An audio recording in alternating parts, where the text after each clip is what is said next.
there, welcome to Penny Saves Paldea, where I take the fails of Scarlet and Violet and turn them into a generous dose of copium-laced fanfiction. As with my other videos, the premise here is that the glitches of Paldea are canon, and the important characters do notice them. I'll review the fails I'm writing into this week's story, and then I will read the results for your amusement. Let's see what we've got to work with. Glitch alert number 1, entering stores. It says something about this game that a character going into a shop is a glitch. But as players discover early on, you're not supposed to do this. You typically approach the storefront and get a menu in your face. In certain cases, you can glitch right inside the doors. Even then, you can't do much, and don't even get me started on the myriad of doors that aren't interactable at all. Our next glitch alert, Pokemon sinking into the floor. When gearing up for a Pokemon battle, it's always helpful to have your entire Pokemon on the field. Some battles, especially those in a gym, would show the Pokemon partially sunken into the floor. Wonder if this is why we're not allowed in shops. Finally, let's discuss the logic fail of a rare shop you can enter. I'm talking about the chaos at the Treasure Eatery. This location is a gym. Trainers must first discover and order the most popular dish on the menu. But people do come here just to eat, right? Can those people get their meal without challenging the gym leader? Also, when Larry is losing a battle, the chef summons a mob to cheer for him out of nowhere. Do Larry fans hang outside waiting for this cue? These are questions I must and will answer, so let's call this chapter the Unintentional Medalli Gym Challenge. We'll say Juliana has 4 badges so far, but mostly she wants to help Arvin make tasty sandwiches for his sick puppy.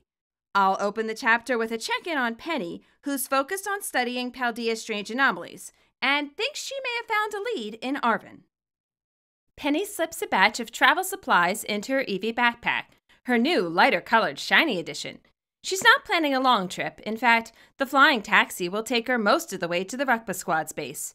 But with Paldea's unstable condition, she could use some emergency gear at the ready.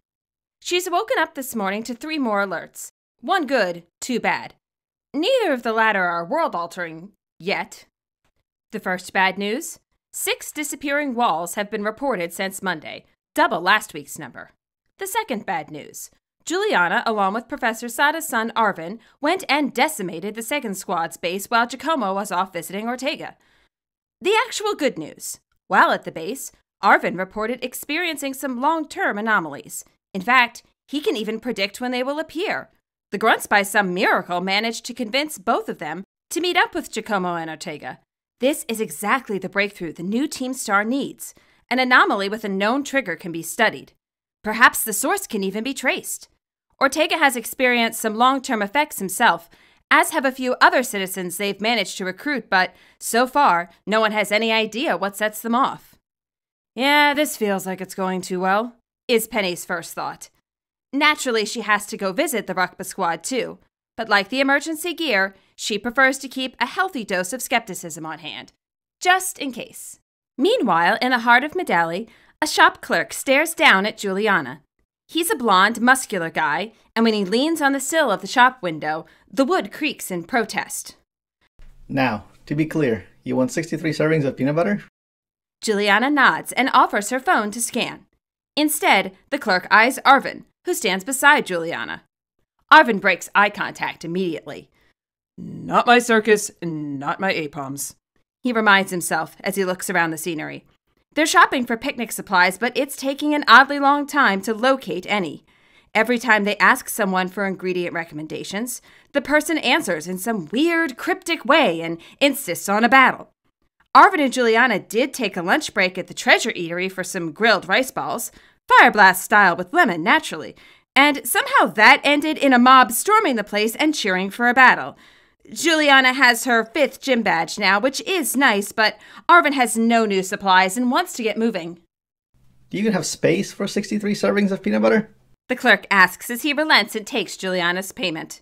Juliana considers this. Give me 1 box for now, and I'll have the rest at my dorm at Naranja Academy. The man shrugs and walks away from the window, presumably to fill out the shipping forms. Why so much? Arvin asks. Are you stocking for the apocalypse or something? Juliana cocks her head. You said spicy peanut butter is my sister's favorite.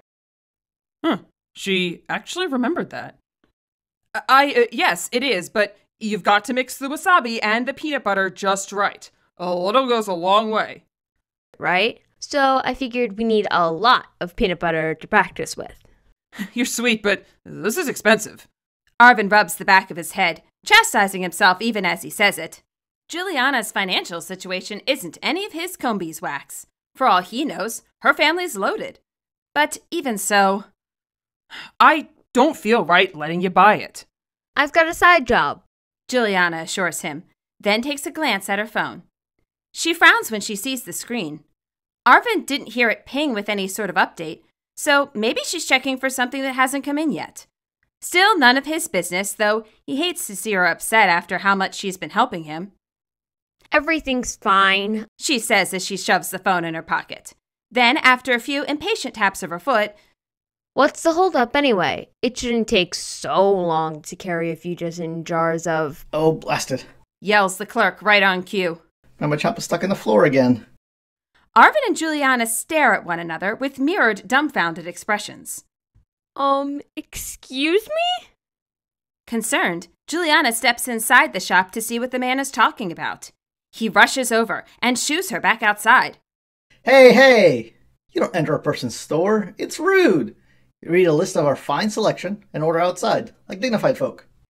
Juliana apologizes, explaining she's just moved in recently and is still learning a lot of the local culture. The clerk accepts her apology and then goes on to explain his situation. Normally, he has a Machop do the heavy lifting for him. But she's got this quirk that's been showing up more often lately. Sinks right into the floor like it's a vat of mayo. Then, halfway through sinking, she gets stuck like it's hardened cement. Oh yeah, that first one makes a great sandwich topping, Says Arvin. Don't recommend the second. But you're Machop! Juliana objects. She must be so scared! The clerk lets out a chuckle and holds up his hands in a what can you do motion. Scared? Nah. She probably got a new ability or something. We just close up shop and play cards till the floor spits her out. I'll ship your ingredients once it does. Arvin eyes the man's large, muscular arms. You can't hand us a box now. The shopkeeper agrees that he could, but it might make his Machop feel bad, and he has to be considerate. In the meantime, he thanks them for their patronage and lowers the security blinds over the window. The blinds have a warm wooden color with a large emblem that looks like the upper half of a door. A glance at the wall space below reveals a corresponding emblem. When the blinds finish moving into place, the image is complete, and the closed shop appears to have a cute little wooden door that no one can actually open. Arvin shakes his head, tells Juliana there probably isn't much they can do, and suggests they move on. He can stretch the ingredients in his stash if he makes all the sandwiches himself this time. Juliana can practice more when the shipment comes through. With a sad sigh, Juliana agrees. On their way out of town, Arvin scans every corner for a gift shop or an ice cream stand or some kind of cheering up place. He comes up empty. A wide variety of stores line the road, but the bulk of them are closed shut, the same way as the sandwich shop, fake doors included. Have there always been so few shops in town open? Now that he thinks about it, he hasn't been able to buy a new t-shirt in forever, or any groceries that aren't directly related to sandwiches. Was that guy's Machop really stuck on the floor? Arvin asks. Juliana glances at the grass, still frowning. I didn't get a great look, but it seemed that way. He sure made it sound like it's normal, though. She turns to face Arvin. I feel silly for asking, but is it normal? No. The terrestrializing phenomenon has been around here a while, but whatever that guy was talking about, well, sounds a lot like what's been happening to me. And even Team Star agrees that's weird. Arvin shakes his head. He isn't sure how he feels about Team Star right now, but he's determined to keep an open mind. I guess you're right. Oh, hang on, I need to send a text. Juliana lowers her bag to the ground and pulls out her phone once again. She types lightning fast, her eyebrows furrowed in concentration. Whatever it's about must be important. Arvin pulls out his own phone, where the Team Star grunts have sent him coordinates for the base Arvin promised to visit. If whatever is bothering Juliana is relevant to him, she'll share it when she's ready. Hopefully she's ready soon, though. Her frown is starting to look like it's permanently etched on her face. That'll wrap up this chapter. If you guys liked it, please subscribe for more. Shout out to Troll and Stick Studios for the voice work and ending animation. I'll be on vacation in mid-June, so video number 6 will be out Monday, June 12th, and number 7 will be out on June 29th. Thanks so much for watching, and until next time, happy reading and happy training!